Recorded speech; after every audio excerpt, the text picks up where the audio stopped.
Hey everybody, this is Komal. Very good evening. And today I'm going to do the weekly reading for this week and I'm going to talk about emotions.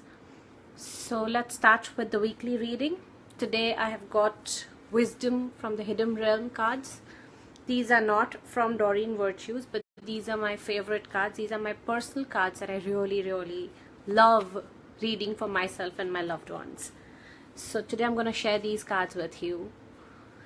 And for all of those who don't know me, I'm Komal Bakshi Chatpar. I'm a consciousness coach and a co-founder at Soul Root. So welcome to the card reading for this week. And I'm going to pick up a 3-card spread. That's the second card. And I have the third card with me. So here we go. The first card is my personal favoriteest card of all the deck, and the card is the Altar Priestess. Preparations, prayers and sacred rituals. The number that card reads is 3 and 9. Now I associate number 3 with a lot of creativity, conceptions. Number 9 is completions. Now this card has always spoken to me about who you are, about the whole existential understanding of yourself, the purposefulness of yourself. But today what I'm getting is slightly different. This card is saying to me that this week is about balancing. This week is about being simplistic, to avoid a whole lot of fanfare and to avoid making big things out of nothing. Keeping things in perspective, allowing yourself to be grounded, to be more pragmatic. Keep your focus on small baby steps that you have to take, and the larger picture will take care of itself. So don't get caught up into the bigger pictures. Don't get caught up into the rights and the wrongs and the moralism and the works. Stick to basics. Stick to your truth. Live that truth. The second card for this week is the Diamond Dreamer. Material wealth and true prosperity. This card talks about number 6, which is a balance number to me. So again, I think what is emerging from both these cards is a generic theme that be in balance, be in your element, be in your space of congruence, of living your truth, and you will get the answers that you are seeking. You may find that there is a little stress this week. You may find that there's a little ill health that prevails this week, like a cold and obviously with the season change, even that's there in the air, but more so to do with cold and cough issues where you need to be able to speak your truth in order to overcome these regular ailments. So again, the card talks about speaking your truth as a way to elevating problems, elevating ailments. It talks about being forgiving, being more allowing to what is happening around you, to what is happening to you. So this forgiveness is only not to others, even to your own self. So make room for errors that you may be making in your life, and it's okay. Just review and realign. So this week in Toto talks about slowing down, listening to your own truth, holding your space, being grounded, making baby steps, and not getting caught up into the bigger picture. The third card is that about Fire Prince and talks about optimism and aggression. The number is 4 and 0. Number 4 to me talks about optimization of whatever resource you have. Optimism, aggression, again talks about make the best of what you have. Instead of trying to correct things and instead of trying to get more and being a perfectionist, this week is not for being a perfectionist. This week is to start doing what you can. And so true, today my laptop just wouldn't start, so I'm doing this live on my phone today, and therefore you guys may find it a little different than what I've done so far, because I'm not used to doing this on the phone. But anyway, so yeah, make do with what you have is the theme. And also talks about leashing in a little bit of aggression, being less reactive, being more mindful, being more conscious of what is the purpose of your action. When you keep that in focus, it will be easier for you to be non-reactive or less reactive. So to sum up, this week is about keeping your cool, taking baby steps, making do and starting with what you have instead of waiting for the ideal movement to appear, being honest with yourself, being forgiving to yourself, being honest with others, being forgiving to others. So that's what this week brings to you, and I hope it'll be a great week, great learning, great evolution. Moving on to the second part of this video. This time I have decided to speak about emotions. And emotions are often understood as energy in motion. Emotions make us feel things. Often our emotional patterns are laid out when our childhood. We come from a culture where, and not only our culture, I think that it's quite universal. I have learned that emotions have to be curtailed. Emotions have to be properly expressed. There is a right and a wrong way to express an emotion, and to a large extent that could be true. Having said that, as a child, most of us have missed out on a space of accepting and honoring the emotions.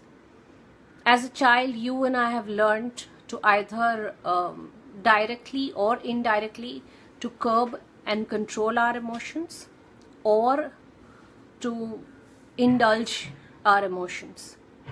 So I'm going to start by talking about emotions in our childhood. So I would give an example of a mother who, when gets angry, often tells a child that, if you don't stop, I'm going to go away. What is the child understanding by this? That whatever I am doing, whatever I'm expressing, whatever I want, right, wrong, the punishment is to lose a parent. She's going to leave me and go. A threat of withdrawal and abandonment is experienced by the child for experiencing an emotion.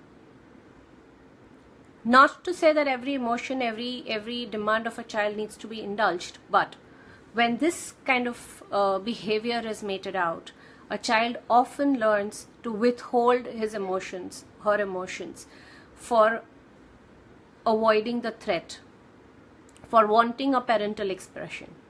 Now the child grows up into an adult who's aloof, into an adult who's non-expressive, into an adult who believes that life is meant to be restrictive. He has to wait for the right approach and approval before he can do what he wants to do. So that is when emotions as a child are restricted. Often happens that emotions as a child are not restricted and they are indulged. So a child is feeling angry and goes around throwing and breaking things, and the parents have no clue what to do, and they're trying their best but are not able to stop or channelize the anger. And therefore the child learns that that's all right, that it's okay to be controlled by a rage, controlled by an anger, controlled by a sadness.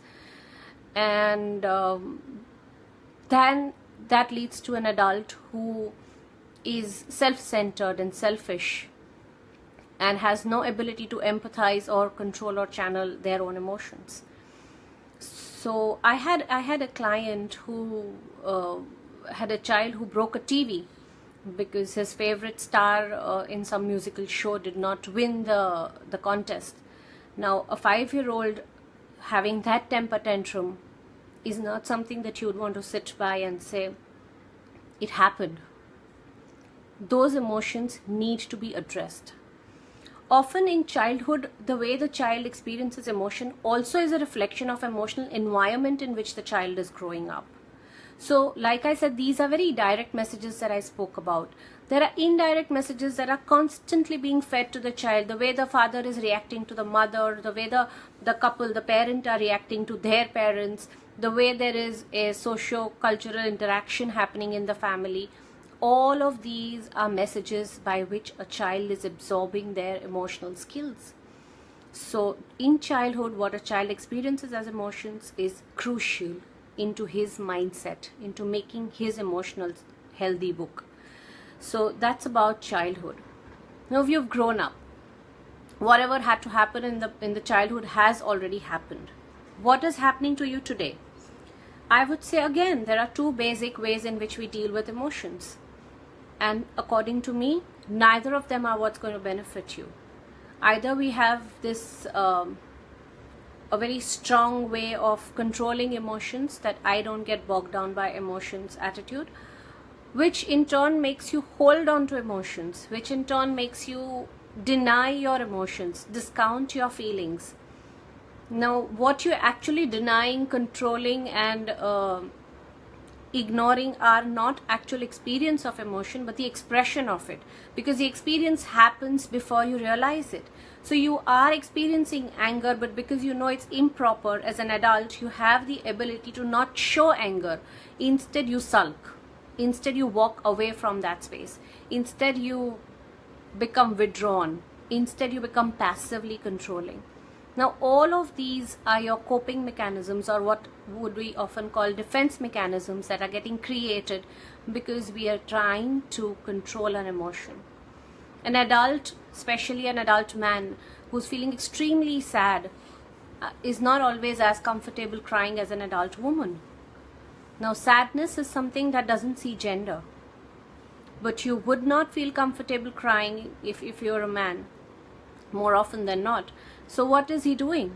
He's holding back his sadness. Where does that go? It remains inside the body. So if, like I said earlier, energy is in motion, is what emotions are, that energy which is moving inside your body, wanting to find an expression, an outlet, does not find an outlet and remains inside the body. What happens when you start hoarding something inside a pot? Eventually it will crack.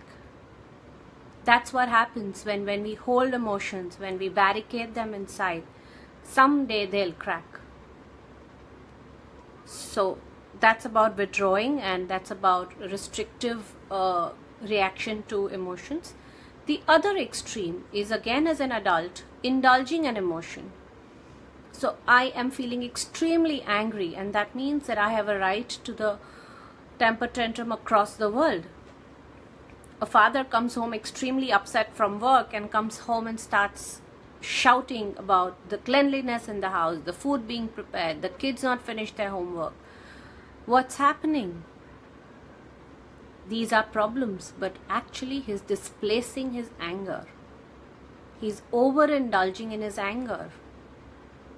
A mother who's afraid that the father's going to get upset, to prevent that, starts curtailing the child way before arrival of the father. What's happening? The child is learning to have a pretend set of emotions.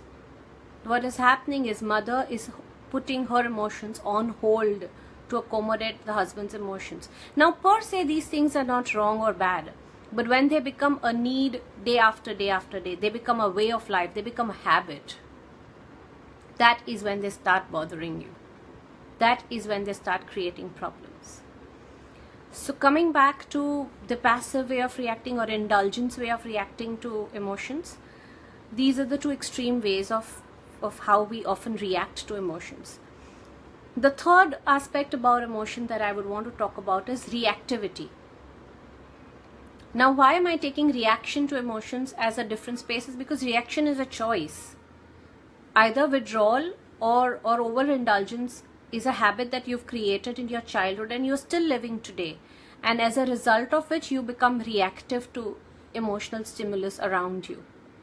But remember, reaction is still a choice. Reaction is a habit.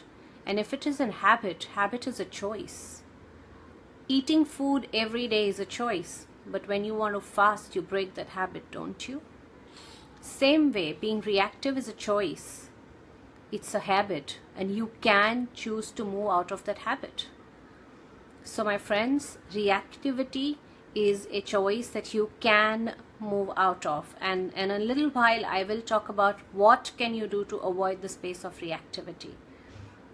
Now coming to the last bit about emotions. We spoke about childhood and its importance on emotions.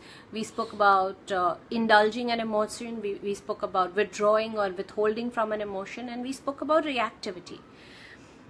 The last bit that I wanted to talk about in reference to emotions is that there are no right or wrong emotions. Emotions are just the way they are. What you do with them makes them right or wrong. But any feeling that you feel is allowed. And you need to allow it to yourself.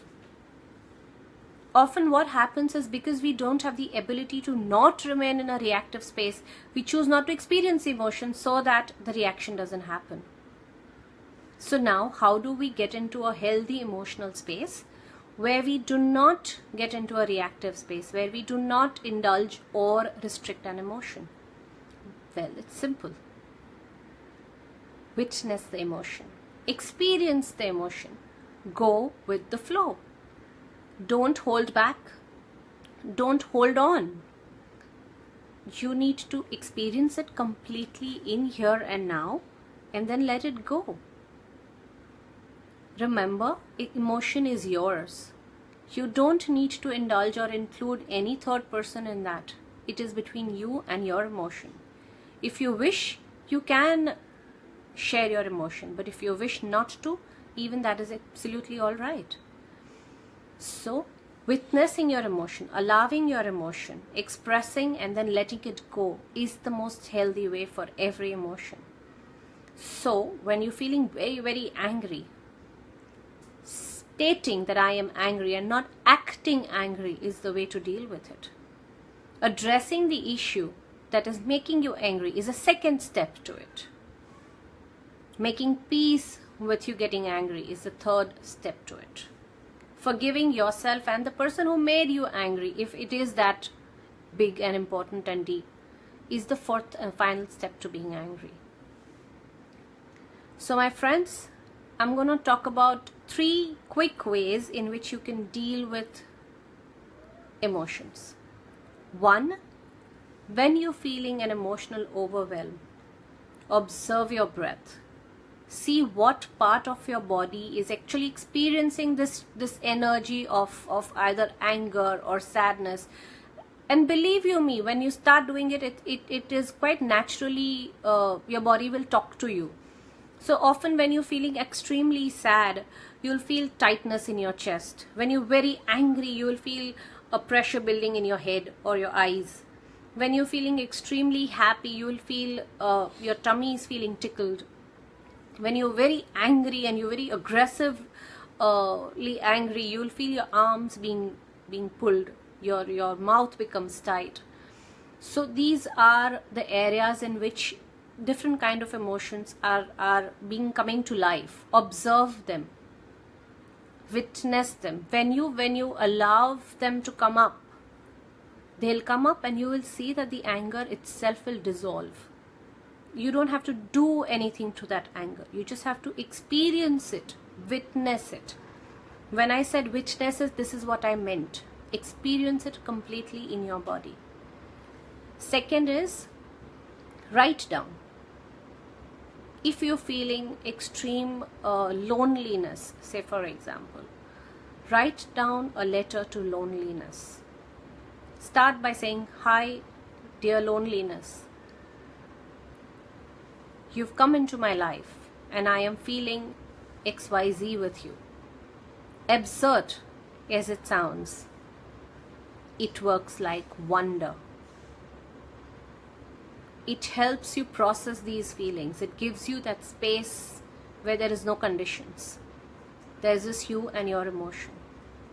So that's the second way in which you can witness an emotion, where you can allow an emotion to surface and then just let it go.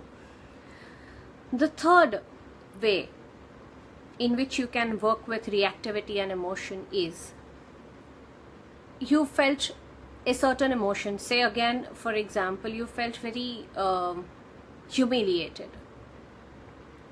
You felt humiliated because you were walking across a market and you met your best friend, and the person did not even acknowledge you, walked by you. You felt rejected and you had thousands of thoughts in your mind that it is because I spoke this way to him last time we met, and whatever the stories have come up in your mind, the associative memories that have got triggered, is adding on layers and layers and layers to your emotion, making it a very complicated, intense space for you. Now, get back home, take a deep breath, sit down, find a paper, pencil, take it along with you. Now write down the entire episode, but as if you are watching it from a camera that has no volume. So you will write down this entire incident in a manner where there are no adjectives, no qualifications, and no verbal, mental layers. So you will start by saying, I was walking and she was walking, and I looked at her and she didn't look at me, and I passed her by and she passed me by. Now the whole word that she ignored me and she humiliated me are our projections onto the whole canvas. When we drop these projections out, actually what happened is that she was distracted while we were walking. You saw her, but you waited for her to call, and she didn't call, and you didn't call, or you did call and she did not answer. And that's all that's happened. The rest of it is what we have perceived, we have thought, and we have projected into the situation.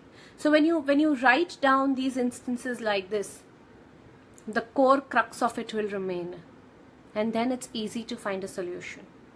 You wanted to say hi to her and she didn't look at you? Well, pick up a phone and say hi. Don't want to say hi, you want to take time out? Do that. The whole emotional inferno which was going on in your head about being humiliated, about being hurt, will just drop out. So these are the 3 quick ways in which you can learn slowly and steadily to witness an emotion, to experience an emotion without indulging or restricting them. I hope this really helps you, because it has helped me, and it gives you a space of compassion, empathy. It gives you a space of what we call maturity. It helps you live a whole more happier existence. So thank you for joining me today, and I would speak to you next Monday again about the card readings and maybe marriage makeover. In case if you have any particular emotion that you really want to talk about, please leave it in the comments below and I will address those emotions as well. Also for marriage makeover, any particular relation issue that you guys want me to talk about, please leave the comment below and we will come up with that talk as well. So thank you so much and have a great evening. Good night.